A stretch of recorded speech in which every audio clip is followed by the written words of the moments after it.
Well, in about 4.5 hours, give or take a few minutes, the crowd down here in Victoria's Inner Harbor will swell to 50,000 or more Canada Day revelers, and then the fireworks will begin.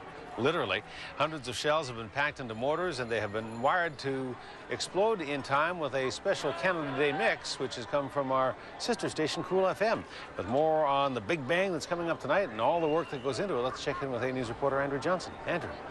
Hudson, at 10:20 this evening, for 10 minutes and 17 seconds, the Inner Harbor sky will come alive thanks to 4,000 blasts of color and light, all timed to a soundtrack that is yet to be revealed. And it doesn't happen without a whole lot of planning.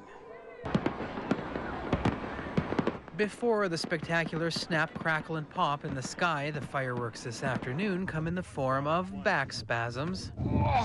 A team of 8 are laboring over a decidedly international assortment of shells that, once ignited, will light up Canada's candles over Victoria. So we know that we'll probably have some Italian stuff here, some Mexican stuff, some Chinese stuff. Some of the best stuff in the world now is coming out of China. Once everything's wired in, the show is controlled by this electronic firing panel, a $10,000 piece of equipment which ensures everyone here will leave tonight with 10 fingers. The shells are lit by a voltage that's sent out to the electric match that is attached to the fuse, and so the electric match lights the fuse, and we're 300 feet away, so we're nowhere near the shells when they go off.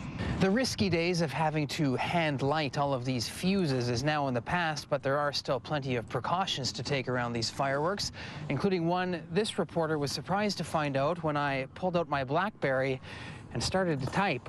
It turns out electric matches and certain radio frequencies don't mix. If someone is talking on a two-way radio or on a cell phone in close proximity to the shells with the electric match in it, then there's a potential that the shells could function early.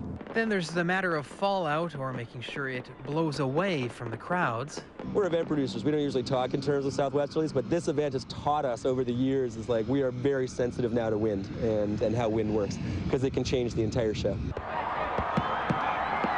Finally, there is synchronizing the soundtrack, powered this year by a 107.3 Cool FM listener contest. The challenge is, of course, is the visual, is that if you have speakers over here, and you have speakers over there, and you have fireworks directly above you, is how do you sync it for everybody? You don't need a timesheet and a stopwatch anymore. The beats and the bangs are synced up by time code. It will all come together tonight at 10:20.